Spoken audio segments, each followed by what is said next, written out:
آج کی محفل کی صدارت کے لیے اردو کے معروف اور سینئر شاعر جناب خالد خواجہ صاحب سے درخواست گزار ہوں کہ تشریف لائیں اور کرسی صدارت سنبھالیں۔ جناب خالد خواجہ صاحب۔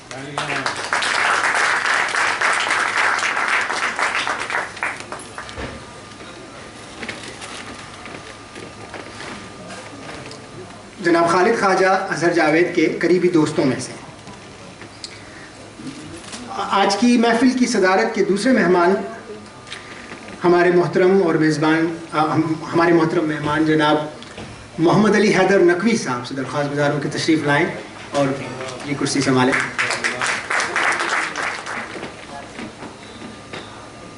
آپ کا اظہر جاوید سے بلا واسطہ تعلق ہے۔ جناب ڈاکٹر کیول دھر اور جناب کے نارنگ ساکی جو کہ اظہر جاوید کے قریبی دوستوں میں سے تھے، آپ کے قریبی دوست ہیں۔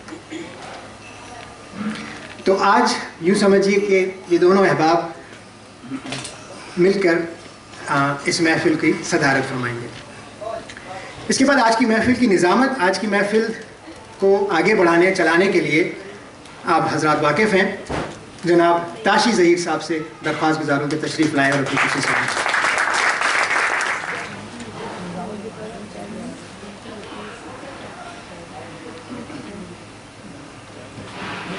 بہت شکریہ۔ اس کے بعد آئیے ہم اظہر جاوید کے بارے میں مختصر سی بات کریں کہ اظہر جاوید عام طور پر آپ میں سے بہت سے احباب ان کے نام سے اتنا واقف نہیں ہوں گے، کیونکہ یہ اظہر جاوید صاحب کا طریقہ کار تھا۔ وہ پیچھے رہ کر کام کرنا پسند کرتے تھے، سامنے آنا انہیں پسند نہیں تھا۔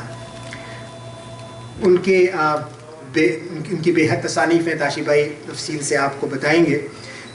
بہت کم احباب جانتے ہیں کہ اظہر جاوید وہ شخصیت تھے جو جناب قتیل شفائی کو پرائڈ آف پرفارمنس دلانے والے میں شامل ہیں۔ ان کی بے شمار غزلیں مہدی حسن، نور جہاں وغیرہ نے گائی ہیں، اور آپ جانتے ہیں کہ جب یہ اتنے بڑے بڑے نام کسی گلوکار کسی شاعر کی غزل گاتے ہیں تو یقیناً وہ ایک معیاری غزل ہوتی ہے۔ تو اس سے پہلے کہ میں اب صدارت نظامت جناب تاشی بھائی کے حوالے کروں، اظہر جاوید کا ایک شعر سنا کر میں اجازت طلب کروں گا۔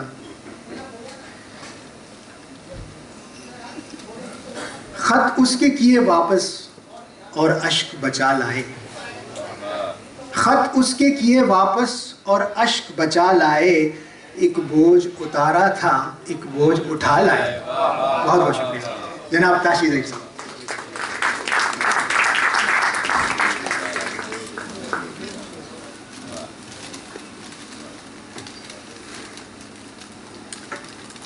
خواتین و حضرات، پرسوں تک آواز بالکل بند تھی، اب تھوڑی سی بند ہے تو معاف فرمائیے گا۔ پھر سے سماعتوں کی کوئی راگنی چھیڑے، آپ کی جگہ پھر سے سماعتوں میں کوئی راگنی چھڑے، پھر دھڑکنوں میں کوئی کھنک سی مچل پڑے، پھر دل میں اضطراب تمنا کا جشن ہو، پھر جھنجھنا اٹھے کوئی پازیب سی صدا، پھر سے سنائی دے کسی گھنگرو کی بازگشت، پھر سے سنائی دے کسی گھنگرو کی بازگشت، کانوں میں گھنٹیوں کا ذرا لوچ سا گھلے، پھر کوئی گنگناتا تکلم ہو مہرباں، پھر کوئی جھلملاتا ترنم ہو پرفشاں، پھر کوئی فون آئے نوید بہار دے، بے چین آرزوؤں کو پھر سے قرار دے، آواز دوست پھر میرے لمحے نکھار دے۔ محترم اظہر جاوید کی نظم اور عنوان تھا آواز دوست۔ خواتین و حضرات، انسان چونکہ بنیادی طور پہ خود غرض ہوتا ہے، تو میری خواہش تو یہ تھی کہ میں اپنے لفظوں میں اپنے اس بہترین دوست کی کہانی لکھ کے آپ کی سماعتوں کی نظر کرتا، لیکن یہ سراسر ناانصافی ہوتی اس شخص کے ساتھ جس نے تمام عمر دوستیوں کے بیج بوئے، وہ جو دوستوں کے لیے جیتا تھا اور بقول ڈاکٹر کیول دھیر محبتیں تخلیق کرتا تھا۔ لہٰذا ابتدا سے انتہا تک اظہر جاوید کی کہانی کچھ اپنے اور زیادہ تر ان کے دوسرے دوستوں اور عزیزوں کے الفاظ میں آپ کی خدمت میں پیش کر رہا ہوں۔ اس طرح یہاں غیر موجود ہوتے ہوئے بھی ان کے تمام دوست اور کم از کم اکثر دوست آج اس محفل خاص میں ہمارے ساتھ شامل رہیں گے۔ مجھے مبین خلیل صاحب نظر نہیں آ رہے، وہ لیٹ ہو گئے، آ رہے ہیں۔ میں درخواست کروں گا جناب ارشاد احمد خان صاحب سے کہ وہ تشریف لائیں اور ان کی غزل سے، علی جاوید کی غزل سے آج کے پروگرام کا آغاز کریں۔ جناب ارشاد احمد خان، آپ کی تالیوں کے ساتھ۔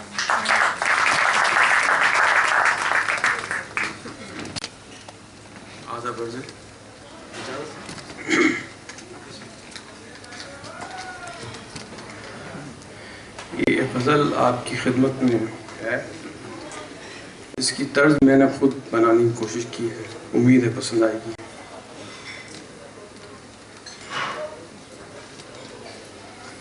کیا بتلائیں کس نے لوٹا، کیسے کیسے پیار لٹا، کیا بتلائیں کس نے لوٹا، کیسے کیسے پیار لٹا، دل 7 دفعہ اجڑی تھی، دل اپنا 100 بار لٹا، کیا بتلائیں کس نے لوٹا،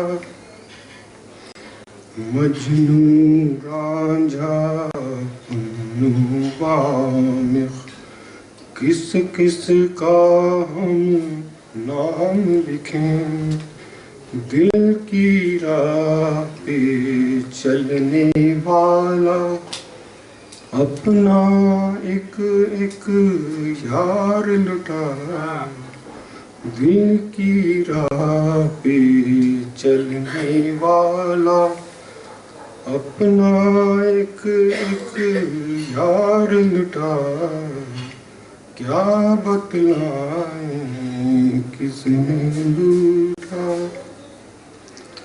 اب کے موسم ایسے بدلا، گلشن بھی حیران ہوئے، اب کے موسم ایسے بدلا، گلشن بھی حیران ہوئے، کانٹے تو چپ چاپ کھڑے تھے، پھولوں کا دربار لٹا، کیا بتلائیں کس نے لوٹا، ایسی کالی دھوپ کے سائے بستی پہ لہرائے ہیں، ایسی کالی دھوپ کے سائے بستی پہ لہرائے ہیں، عقل و خرد پہ مان تھا جن کو، ان سب کا پندار لٹا، عقل و خرد پہ مان تھا جن کو، ان سب کا پندار لٹا، کیا بتلائیں کس نے لوٹا، خار ہوئے بیزار ہوئے، خار ہوئے بیزار ہوئے ہم، در در سجدہ بار ہوئے، خار ہوئے بیزار ہوئے ہم، در در سجدہ بار ہوئے، شیروں کے اس پاگل پن میں اپنا تو گھر بار لٹا، شیروں کے اس پاگل پن نے اپنا تو گھر بار لٹا، کیا بتلائیں کس نے لوٹا، خوابوں کے آباد نگر میں شور مچا تو کچھ نہ بچا، خوابوں کے آباد نگر میں شور مچا تو کچھ نہ بچا، میرا بھی اقرار لٹا اور تیرا بھی انکار لٹا، میرا بھی اقرار لٹا اور تیرا بھی انکار لٹا۔ حضرات، یوں تو اظہر جاوید صاحب کی زندگی کو انہی کے ایک شعر کی مدد سے مکمل طور پہ بیان کیا جا سکتا ہے، اور وہ شعر یہ ہے کہ نام و نمود سے تو رہے بے نیاز ہم، اور یہ سچی بات، نام و نمود سے تو رہے بے نیاز ہم، گمنامیوں میں ڈوب کے شہرت تلاش کی۔ یہ وہ شہرت ہے جسے تلاش نہیں کیا جاتا، جو محبتوں کی صورتوں میں ایک مہربان بارش کی طرح آپ پہ برستی رہتی ہے۔ خواتین حضرات، تفصیل کی رنگا رنگی کے بغیر، اس لیے کہ آپ لوگ انہیں جانتے نہیں ہیں، یہ خاکہ یقیناً ادھورا رہ جاتا، اس لیے ان کی ابتدائی زندگی کے تعارف کے لیے میں ان کے بہت محترم اور عزیز ترین دوست جناب ڈاکٹر انور سدید کی تحریر کا سہارا لیتا ہوں۔ اظہر جاوید 4 جنوری 1938 کو راولپنڈی میں پیدا ہوئے۔ ان کا آبائی گھر سرگودا کے نواح میں قصبہ بھاگٹا والا میں تھا۔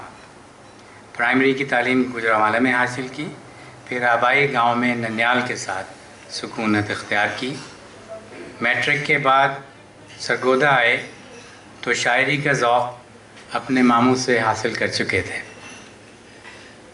اظہر جاوید نے لکھا کہ ماحول کا اثر تھا یا گھریلو فضا، میں 9ویں 10ویں جماعت تک شعر کہنے اور نثر لکھنے کی طرف راغب ہو چکا تھا۔ اظہر جاوید کے والد کا نام عبدالغفور تھا اور وہ ریلوے میں ملازم تھے۔ اظہر جاوید گاؤں سے سرگودا آئے تو ایک مقصد تلاش معاش بھی تھا۔ اس مقصد کی تکمیل کے لیے پہلے سرگودا کے مقامی اخبارات شعلہ اور نظام نو سے وابستگی اختیار کی۔ اظہر جاوید نے صحافت کے وسیع تر میدان کی تلاش کی تو لاہور کے معروف اخبارات میں ضلعی نامہ نگاری حاصل کر لی۔ اس دور کے ایک مقبول اخبار کوہستان کے ساتھ ان کا رابطہ مجھے یاد ہے، لیکن اب یہاں دیکھیے یہ بات بڑی خوبصورت بات، لیکن جب تاج الدین حقیقت ایک اور نامہ نگار تھے لاہور پہنچے تو اظہر جاوید نے اپنی جگہ یہ کہہ کر انہیں دے دی کہ تاج الدین ان سے یعنی اظہر جاوید سے زیادہ ضرورت مند شخص ہے۔ خواتین حضرات، مبین خلیل صاحب مجھے نظر آ گئے ہیں تو میں ان سے درخواست کروں گا کہ تشریف لائیں اور اظہر جاوید کی غزل آپ کی سماعتوں کی نظر کریں۔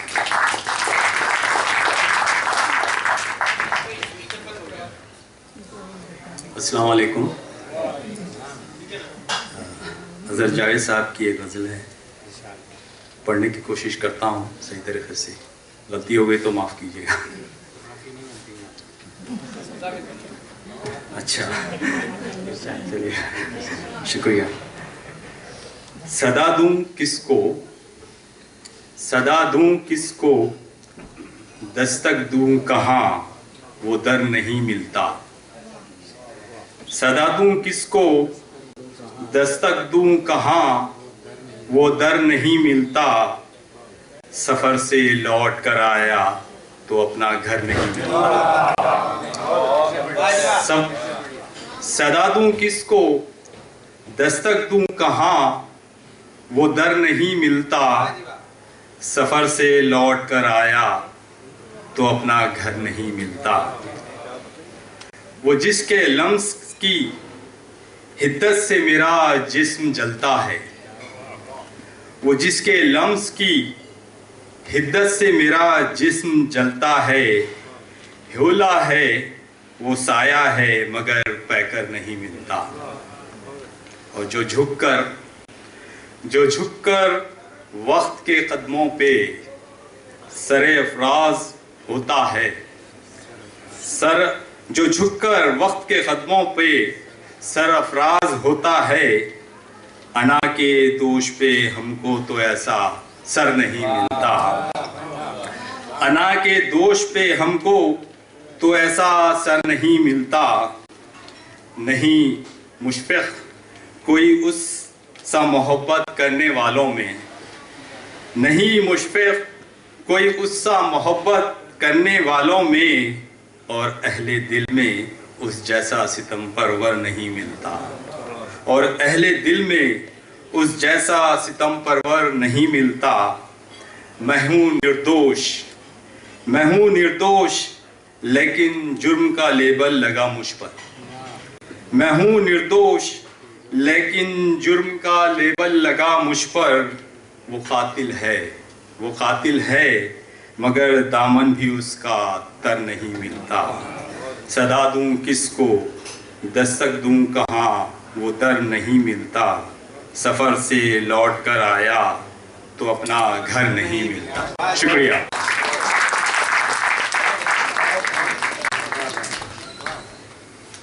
مبین خلیل صاحب، بہت شکریہ آپ کا، اور برادرم ارشد رشید صاحب، آپ کا بہت شکریہ۔ خواتین حضرات، 1995 میں ایک ادبی پرچے رابطہ میں اظہر جاوید اپنا تعارف یوں کرواتے ہیں کہ اب تک بے سبب زندگی کا بوجھ اٹھائے پھر رہا ہوں، چھوٹے چھوٹے کام کیے اور ٹکڑے ٹکڑے کر کے BA تک تعلیم حاصل کی، ہفت روزہ اور ماہانہ رسائل میں بھی نوکریاں کی، ڈائجسٹ پرچے میں رزق کمایا، فلمی رسالوں میں جھک ماری، بہت پاپڑ بیلے، کئی روزناموں جیسے جمہور لاہور، حریت کراچی میں کالم لکھے، امروز اخبار لاہور میں 15 برس یہی کام کیا، اور اس زمانے میں 15 برس میگزین کا انچارج بھی رہا۔ فلم جرنلسٹ گلڈ اور فلمی صحافت کے حوالے سے فلم جرنلسٹ ایسوسی ایشن کا عرصے تک جنرل سیکرٹری رہا۔ ادبی حلقوں، انجمنوں اور دیگر اداروں میں بھی اسی قسم کی ذمہ داریاں ملیں، مگر معلوم ہوا کہ یہ سب بے معنی ہے، بے مقصد ہے۔ کوئی شعری مجموعہ نہیں چھپا۔ وجہ یہی ہے کہ میں سمجھتا ہوں کہ جب کوئی ڈھنگ کا شعر کہہ لوں گا، کوئی اچھی نظم یا غزل ہوگی تو مجموعہ بھی تیار ہو جائے گا، بیکار کی کتابوں میں ایک اور کا اضافہ کیا کرنا۔ خواتین و حضرات، عجز و انکساری کی ایسی مثال خاص طور پہ عہد حاضر میں شاید ہی کہیں ملے۔ اس کے ساتھ ہی میں درخواست گزار ہوں محترمہ معراج غزالی صاحبہ سے کہ وہ تشریف لائیں اور اظہر جاوید کی ایک غزل آپ کے سامنے پیش کریں، زندگی ڈھونڈ کے لا گیت نیا ساز نیا۔ آپ کی تالیوں کے ساتھ میں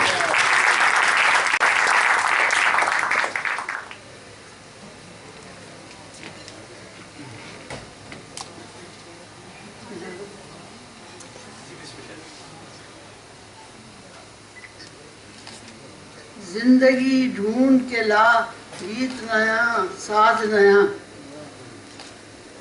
زندگی ڈھونڈ کے لا گیت نیا ساز نیا، اس نئے دور میں جینے کا ہے انداز نیا، اس نئے دور میں ہے جینے کا انداز نیا، اب نئے رنگ سے تقدیر چمن، اب نئے رنگ سے تقدیر چمن نکھرے گی، موسم گل یہاں اب لائے گا اعجاز نیا،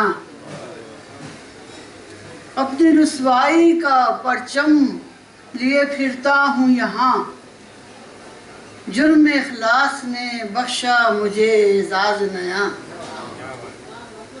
دل میں جلتے ہوئے لمحوں کی چتا بجھنے لگی، غیرت حسن کوئی شعلہ آواز نیا. شکریہ.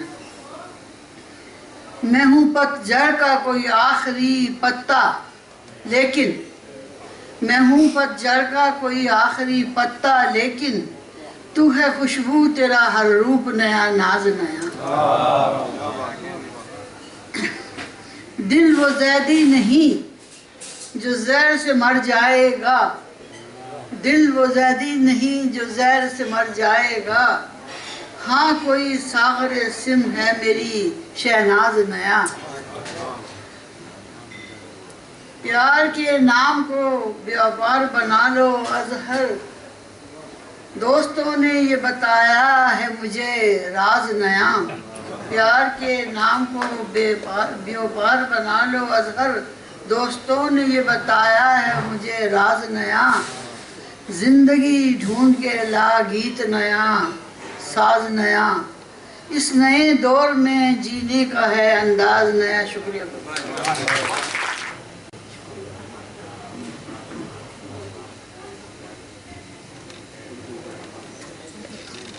بہت شکریہ میرا سرداری صاحب. یہ اظہر جاوید کی والدہ کے علمی اور ادبی ذوق کے باعث ان کے گھر میں الماریاں کتابوں سے بھری ہوتی تھیں اور انہی کتابوں سے اظہر جاوید کے مطالعے کا آغاز ہوا.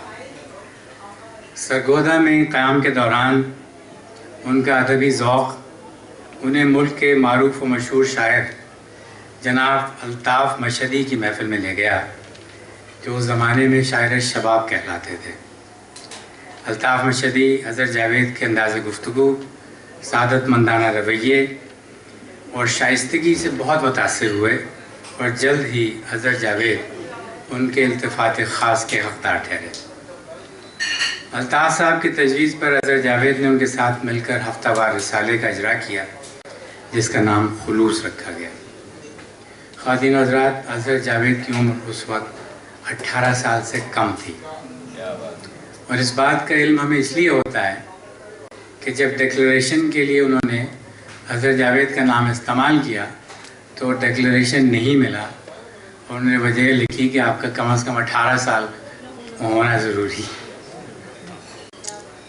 اور یہ موصوف اس وقت تک 5ویں 6ٹھی کی چیز کی ادارت کر رہے تھے.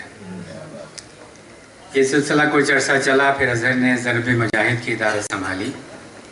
اس دوران سرگودا میں ممتاز شاعر جناب جوہر نظامی سے ان کی نیازمندی کے سلسلے کا آغاز ہوا. کافی عرصہ دوسرے اخبارات اور رسائل سے وابستہ رہے اور اسی زمانے میں کسی معجبی کو دل دے بیٹھے. واردات عشق سنجیدگی کے مراحل میں داخل ہو کر خانہ آبادی تک پہنچ چکی تھی. آج کل چیزیں سنجیدگی کے مراحل میں داخل ہو کے خانہ بربادی کی طرح نکل جاتی ہیں کہ وہ خاتون ملازمت سے استعفیٰ دے کر انہیں اور سرگودا کو ہمیشہ کے لیے خیر بات کہہ گئی. اگلی بات سنانے سے پہلے میں درخواست گزار ہوں جناب موئیز خان صاحب سے کہ وہ تشریف لائیں. رضا جاوید کی غزل آپ کے سامنے پیش کریں. السلام علیکم. یہ ایسی بات کہہ کہ آپ نے غزل کو موضوع اسی طرف موڑ دیا ہے تو توجہ چاہوں گا. سنیے ذرا کہ دل اپنا دشمن ہے یاروں دل سے کیا یارانہ ہو. دل اپنا دشمن ہے یاروں دل سے کیا یارانہ ہو. اس پاگل کے ساتھ بھلا اب کون یہاں دیوانہ ہو. حالانکہ دیوانے ہوتے رہتے ہیں مگر ہمدردی کی باتیں سن سن اب یہ خواہش ہوتی ہے. ہمدردی کی باتیں سن سن اب یہ خواہش ہوتی ہے. اتنے سارے اپنوں میں کاش کوئی بیگانہ ہو. ہمدردی کی باتیں سن سن اب یہ خواہش ہوتی ہے. اتنے سارے اپنوں میں اے کاش کوئی بیگانہ ہو. آپا دھاپی کا عالم ہے نفسا نفسی چھائی ہے. آپا دھاپی کا عالم ہے نفسا نفسی چھائی ہے.